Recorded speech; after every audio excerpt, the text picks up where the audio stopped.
Hi and welcome to Easy Spoken English Kanchi. இன்னைக்கு வீடியோவில் நம்ம ஒரு இன்ட்ரெஸ்டிங் கம்பேரிசன் தான் பார்க்க போகிறோம். ஹேஸ் கான்க்கும் வாஸ் கான்க்கும் உள்ள டிஃப்ரென்ஸ் தான் பார்க்க போகிறோம். இது நிறைய பேருக்கு இருக்கக்கூடிய சந்தேகம். ஸோ அதை இந்த வீடியோவில் நம்ம டிஸ்கஸ் பண்ணலாம். Let's get started. So first has கான்க்கும் வாஸ் கான்க்கும் நம்ம பார்க்க போகிற டிஃப்ரென்ஸ் என்னென்னா இது ரெண்டும் என்ன டென்ஸ்ன்றதை பார்ப்போம்.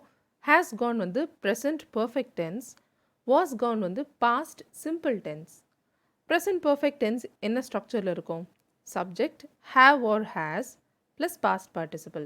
So subject வந்து I, we, you, they இருந்ததுன்னா have யூஸ் பண்ணுவோம். He, she, it இருந்ததுன்னா has யூஸ் பண்ணுவோம். Plus the past participle form of the verb. For example, she has gone. So இங்கே sheன்ற subject இருக்குது. sheன்ற subject இருக்கிறதுனால has யூஸ் பண்ணியிருக்கோம். She has past participle gone use பண்ணியிருக்கோம். இதே was goneல பார்த்தீங்கன்னா past simpleனு சொன்னோம் இல்லையா? Subject ப்ளஸ் பாஸ்ட் வேர்ப், இதுதான் பாஸ்ட் சிம்பிளுடைய structure. So she was gone இந்த சென்டென்ஸ் எடுத்துக்கலாம். இதில் ஷீன்ற சப்ஜெக்ட் இருக்குது, வாஸ் அப்படின்ற பாஸ்ட் வேர்ப் இருக்குது. அப்போ கான் என்னது அப்படின்னு பார்த்தீங்கன்னா கான் வந்து இந்த சென்டென்ஸில் ஆட்ஜெக்டிவ். ஓகே, ஸோ ஹேஸ் கானில் கான் வந்து V3 form of the verb, that is past participle form of the verb. Was கானில் கான் வந்து ஆட்ஜெக்டிவ். சரிங்களா? ஸோ இது எதுக்காக நம்ம யூஸ் பண்ணுறோம், இது ரெண்டுக்கும் என்ன டிஃப்ரென்ஸ், இது ரெண்டுக்கும் தமிழ் சென்டென்ஸ் என்ன அப்படின்றத இப்போ பார்ப்போம். ஸோ ஷீ ஹேஸ் கான் அப்படின்னு நம்ம சொல்லும் போது அந்த சென்டென்ஸில் அந்த ஆக்ஷனை ஃபோக்கஸ் பண்ணி இருக்கும். ஓகே, அவள் அங்கேருந்து போயிட்டா. சரிங்களா? ஸோ அவள் போன அந்த ஆக்ஷனை ஃபோக்கஸ் பண்ணி இருக்கிறது தான் ஷீ ஹேஸ் கான். இதுவே நம்ம ஷீ வாஸ் கான் அப்படின்னு சொல்லும்போது அவளுடைய கண்டிஷன் ஆர் ஸ்டேட், அவள் அந்த இடத்துல இல்லை. She was not present there, she was no longer there, அவள் அந்த இடத்துல இல்லைன்றதை தான் சொல்லும்.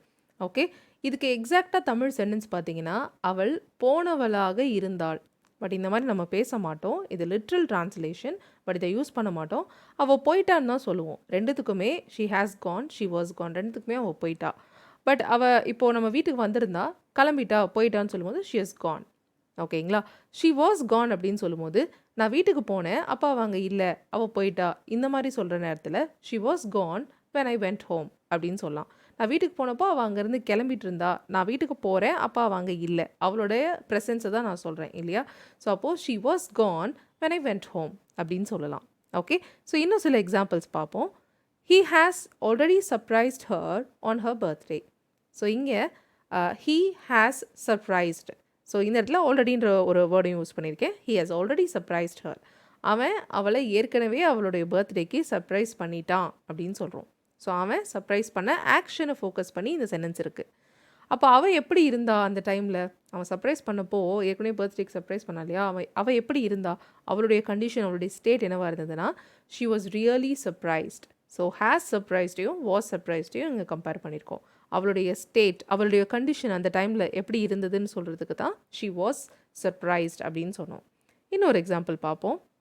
இங்கே நம்ம ஹேஸ் broken அண்ட் இஸ் brokenக்கு பார்ப்போம். Okay, she has broken the chair. She was dragging the chair all around the house. She has broken the chair. She was dragging the chair all around the house. நான் வீடு ஃபுல்லாக சேரை போட்டு இழுத்துக்கிட்டே இருந்தா, கடைசியில் உடச்சிட்டா. She has broken the chair. அவள் அந்த ஆக்ஷனை பண்ணிட்டா. அவள் பண்ண ஆக்ஷனை ஃபோக்கஸ் பண்ணி சொல்கிறதா has broken. அடுத்தது don't sit on the chair, it is broken.